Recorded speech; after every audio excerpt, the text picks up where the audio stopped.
Strah od vlastite smrti i gubitka voljene osobe najčešće je strah među ljudima.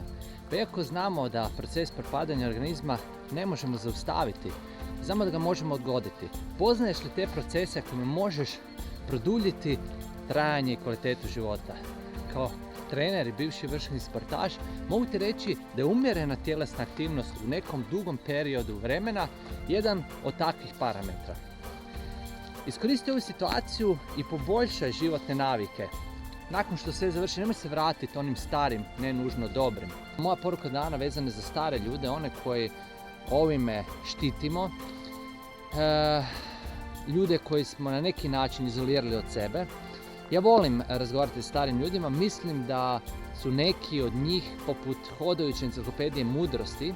Volim saznati zapravo načine koji će doprinijeti da se produlji život, jer mislim da je ultimativni nekakav, pa i životni, sportski cilj zapravo svakog od nas da doživi nekakvu duboku starost.